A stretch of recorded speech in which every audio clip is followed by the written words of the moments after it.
कि कहीं दरिया, कहीं कोहसार, कहीं झीलें हैं।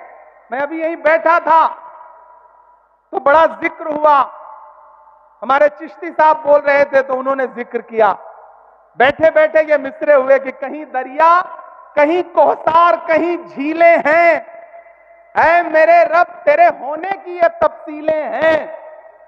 कहीं दरिया, कहीं कोहसार, कहीं झीलें हैं, ऐ मेरे रब तेरे होने की ये तफसीलें हैं। जालिमों पर जो बरसती हुई देखी हमने, तैयार रहना, जालिमों पर जो बरसती हुई देखी हमने, ये मिसाइल नहीं है, ये तो अबाबीलें हैं। डरिए मत। एक लड़ाई पार्लियामेंट में, एक लड़ाई अदालत में, तो एक लड़ाई जमीन पर। आपकी इबादत गाहों के खिलाफ, आपकी दर्सगाहों के खिलाफ, आपके कब्रिस्तानों के खिलाफ कोई हाथ बढ़ता है तो आगे बढ़कर के उस पंजे से पंजा लड़ाओ और कहो कि हम इसके मुहाफिज हैं, हम अपने पुरखों की, अपने अजदाद की दान की हुई जमीनें, वक्फ की हुई जमीनें लूटने नहीं देंगे।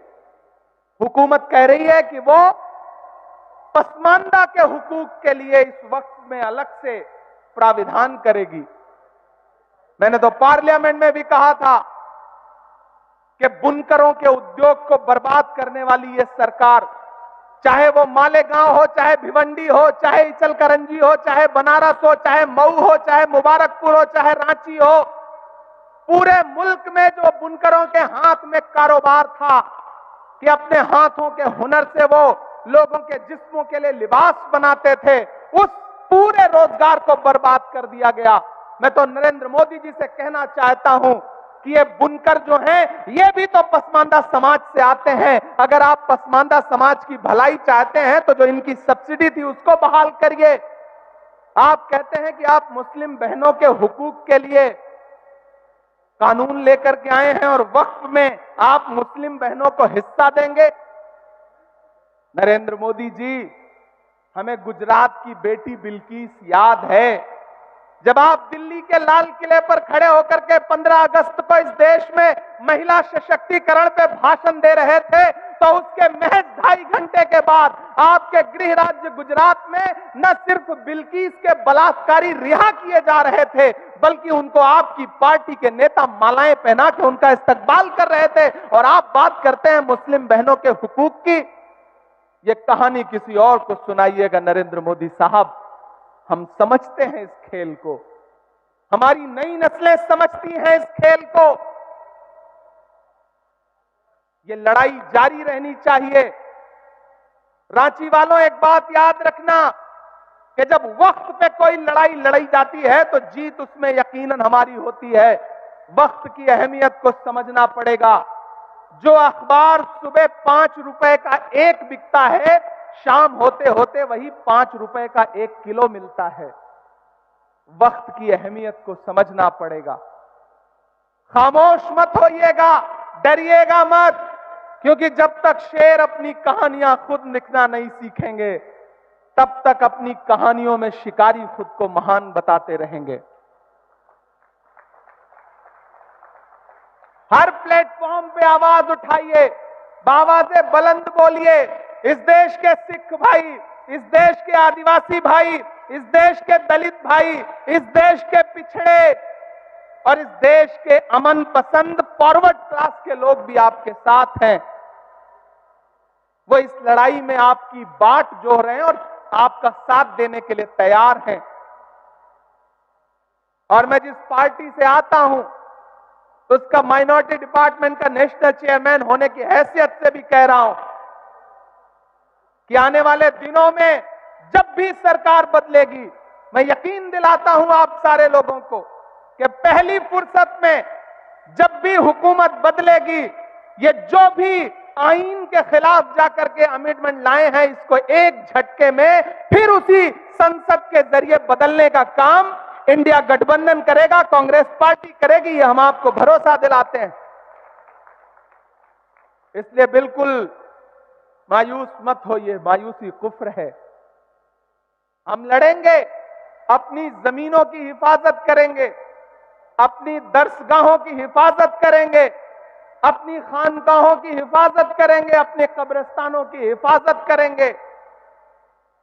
कोई हुकूमत, कोई सरकार हमसे छीन नहीं सकती।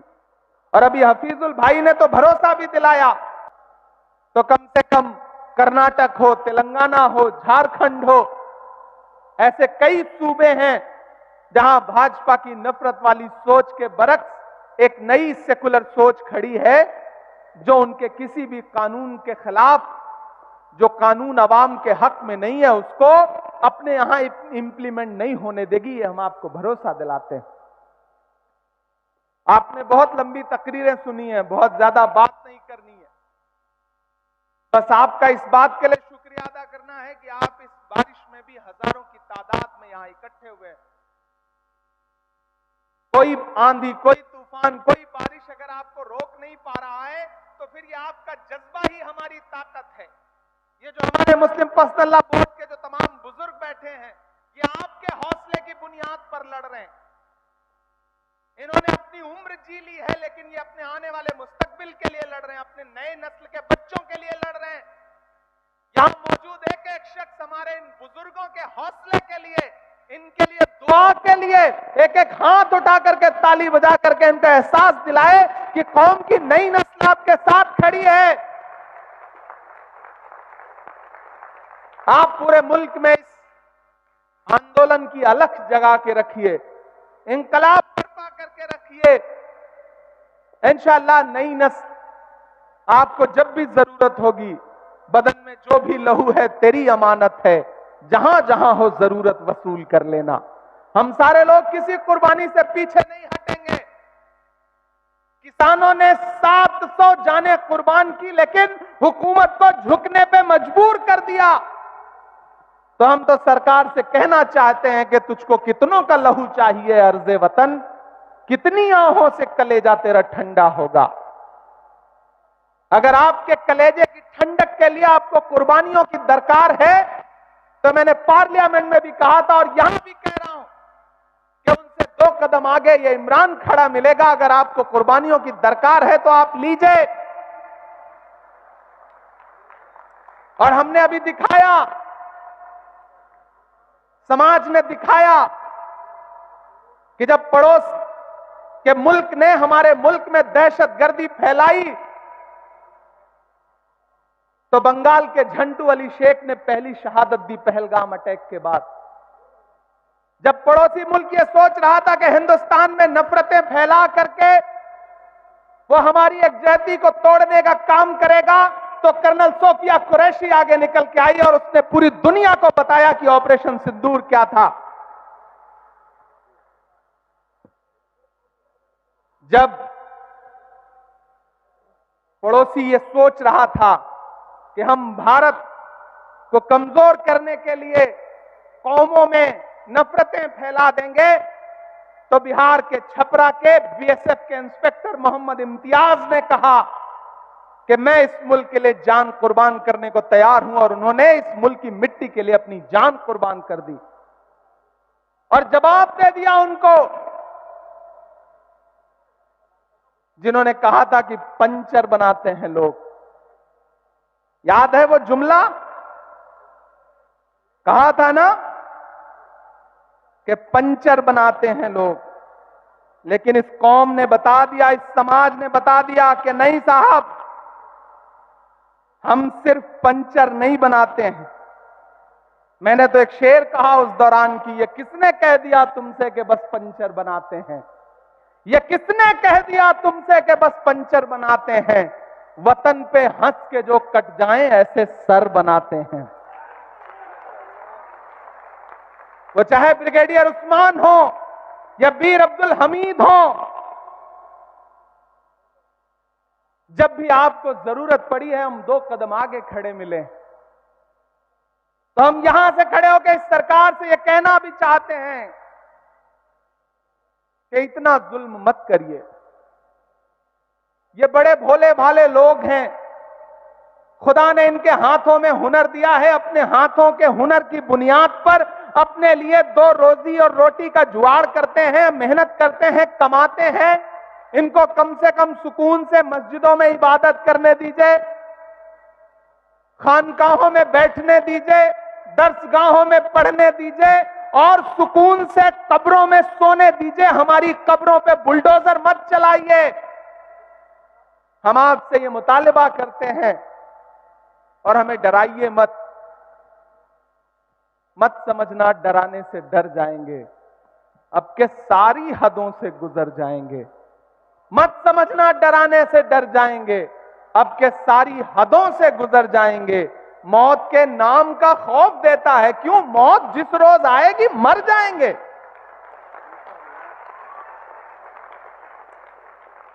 हमने जमजम दिया, आबे गंगा दिया, तुमने भारत को दंगा ही दंगा दिया। तुमने एक रंग के ख्वाब देखे मगर हमने हिंदुस्तान को तिरंगा दिया। ये तिरंगा बदन पर लपेटे हुए एक दिन इस जमीन में उतर जाएंगे। मत समझना डराने से डर जाएंगे। हुकूमतों को यह बात समझ लेनी चाहिए और वो समझ भी रहे हैं, ऐसा नहीं कि नहीं समझ रहे हैं। ये वक्फ अमेंडमेंट एक्ट पास होने के बाद जो मुल्क में कुछ बहुत सरप्राइजिंग हुआ है, कहीं ना कहीं ये इस बात का सबूत है कि वो समझ रहे हैं और चाहते हैं कि आपका जहन इससे हट जाए। लेकिन मैं मुस्लिम पर्सनल लॉ बोर्ड को सलाम करूंगा कि उन्होंने कहा है कि नहीं, हम जहन नहीं हटने देंगे, हम लगातार लोगों को बेदार करते रहेंगे और बेदार कर रहे हैं। मैं मेंबर ऑफ पार्लियामेंट हूं, मुझे आपकी दुआओं ने पार्लियामेंट में पहुंचाया है। मैं आप सबको, अपने बुजुर्गों को भरोसा दिला रहा हूं कि जहां भी जब भी आप सबको जरूरत लगे, यहां हमारे श्रीनगर से मेंबर ऑफ पार्लियामेंट रूहुल्लाह साहब बैठे हैं, मुहिबुल्लाह नदवी साहब बैठे हैं, जियाउर रहमान बर्क साहब बैठे हैं, हम सब आपको भरोसा दिलाते हैं कि आपको जब भी जरूरत हो आप आवाज लगाइए।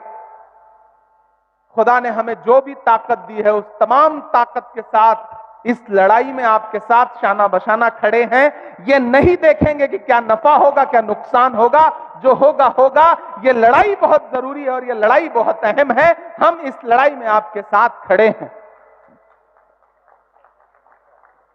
आपका एक बार फिर से बहुत शुक्रिया। हम इस लड़ाई को जीतेंगे क्योंकि हम हक पर हैं, हम सच्चाई पर हैं। और आप भरोसा करिए कि सच्चाई से बड़ी कोई ताकत नहीं होती है। बीच में आपको याद होगा कि जो छोटी छोटी पॉलिटिकल पार्टियां हैं जो आजकल भाजपा के इशारे पे कुछ भी करने को तैयार हैं, उनके सहयोगी बन के घूम रहे हैं, वो मीडिया में बाइट दे रहे थे कि नहीं नहीं, वक्फ के बिल से कोई नुकसान नहीं होगा, हम मुसलमानों को भरोसा दिला रहे हैं। कौन दिला रहा था? चिराग पासवान दिला रहे थे। कौन दिला रहा था? जयंत चौधरी दिला रहे थे। कौन दिला रहा था? नीतीश कुमार दिला रहे थे। कौन दिला रहा था? अजीत पवार दिला रहे थे। कौन दिला रहा था? चंद्रबाबू नायडू जी दिला रहे थे।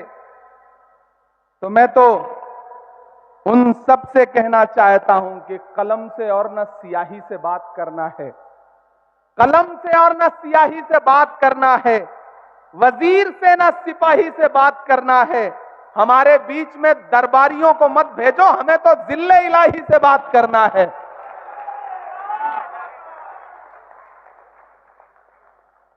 हम हुकूमत से सीधे कह रहे हैं कि आप आईन को कुचलिए मत। डॉक्टर बाबा साहब अंबेडकर का लिखा हुआ है जो आईन है, ये जो संविधान है, उसका आर्टिकल 14 हो, आर्टिकल 26 हो, आर्टिकल 30 हो, वो इस मुल्क के हर शहरी को, हर नागरिक को ये इजाजत देता है कि वो जैसे चाहें वैसे पूजा कर सकते हैं, इबादत कर सकते हैं, अपने इबादत गाहें बना सकते हैं, अपने गुरुद्वारे बना सकते हैं, मंदिर बना सकते हैं, मस्जिद बना सकते हैं। आप उस आईन को पामाल कर रहे हैं। नरेंद्र मोदी जी की बड़ी एक ऐसी बात आपको बताता हूं कि आपको लगेगा कि हां ये भी एक पहलू है।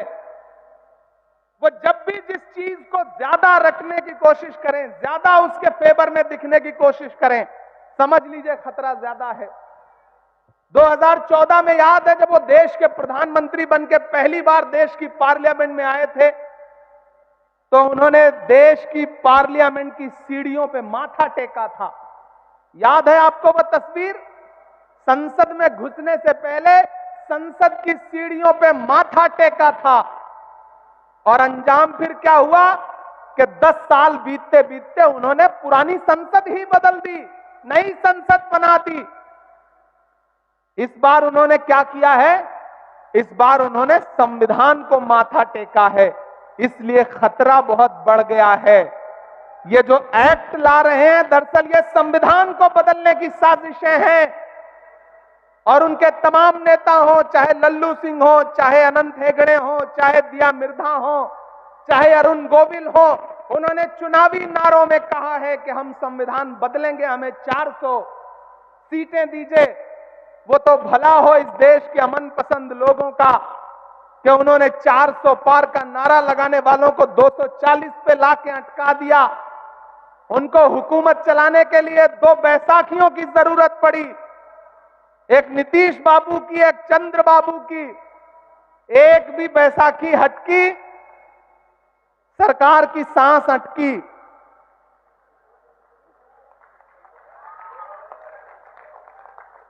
इसलिए जब हुकूमत ये दिखा रही है कि वो बहुत ताकतवर है, वो जो चाहे वो कर सकती है, तो आप ये समझ लीजिए कि हाकिम डरा हुआ है। डरा हुआ इंसान अवाम को ज्यादा डराने की कोशिश करता है, इसलिए डरना नहीं है, बिल्कुल डरना नहीं है। हुकूमत की आंख से आंख मिला के कहना है कि मैं ये नहीं कहता कि मेरा सर न मिलेगा, मैं ये नहीं कहता कि मेरा सर न मिलेगा, लेकिन मेरी आंखों में तुझे डर न मिलेगा। पूरी दुनिया में उथल पुथल मची है, पूरी दुनिया में उथल पुथल मची है। इसलिए अपना किरदार दुरुस्त करो, दुआओं की सदाएं बुलंद करो, हक पर रहो। जो हक पे होगा उस हक के रास्ते में बड़ी ताकत है। कान और दिमाग और दिल तीनों खोल के सुनिएगा और पहुंचाइएगा मैं जहां तक पहुंचाना चाहता हूं कि कहीं दरिया, कहीं कोहसार, कहीं झीलें हैं। मैं अभी यहीं बैठा था तो बड़ा जिक्र हुआ, हमारे चिश्ती साहब बोल रहे थे तो उन्होंने जिक्र किया। बैठे बैठे ये मिसरे हुए कि कहीं दरिया, कहीं कोहसार, कहीं झीलें हैं।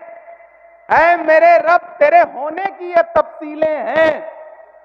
कहीं दरिया, कहीं कोहसार, कहीं झीलें हैं। ऐ मेरे रब तेरे होने की ये तफसीलें हैं। जालिमों पर जो बरसती हुई देखी हमने, तैयार रहना, जालिमों पर जो बरसती हुई देखी हमने, ये मिसाइल नहीं है, ये तो अबाबीलें हैं।